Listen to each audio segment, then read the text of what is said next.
Giraffes can't dance.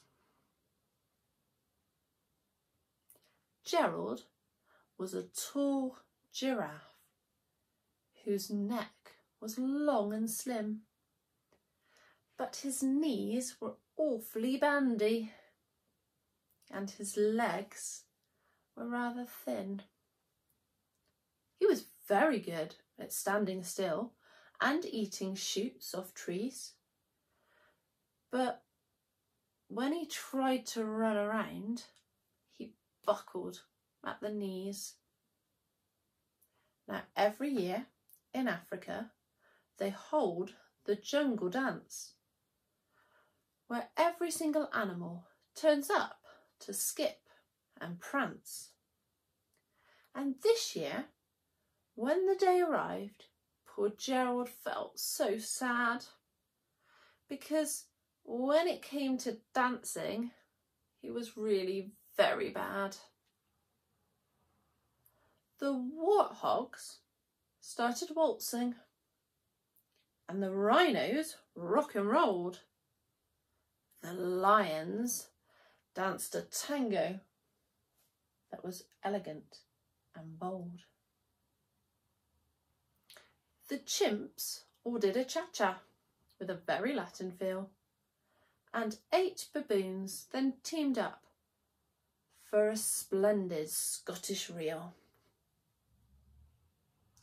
Gerald swallowed bravely as he walked towards the floor, but the lions saw him coming, and they soon began to roar. "Hey, look at clumsy Gerald!" The animals all laughed.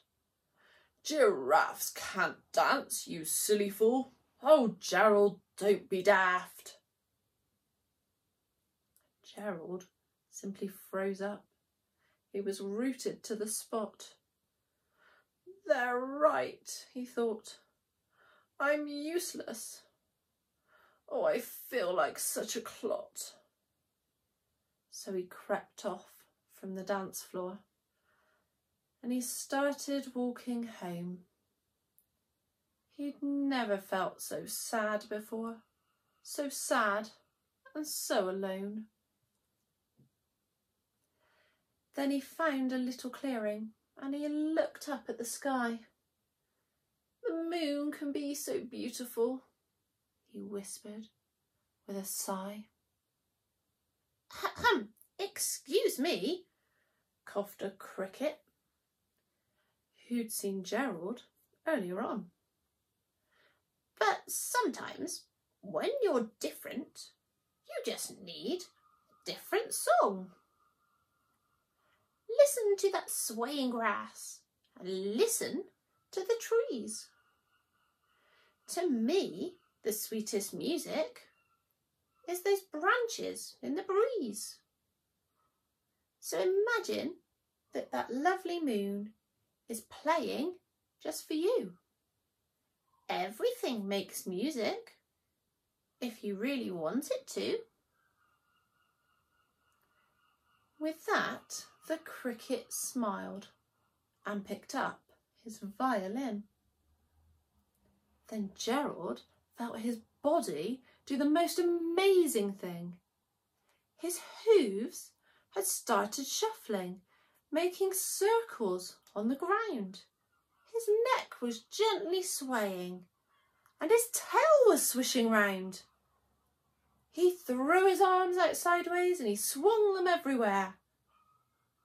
Then he did a backward somersault and leapt up in the air. Gerald felt so wonderful, his mouth was open wide. "I'm dancing! Yes, I'm dancing! I am dancing!" Gerald cried. Then one by one, each animal who'd been there at the dance arrived while Gerald boogied on and watched him quite entranced. They shouted, "It's a miracle! We must be in a dream. Gerald's the best dancer that we've ever seen. How is it you can dance like that? Please, Gerald, tell us how. But Gerald simply twizzled round and finished with a bow.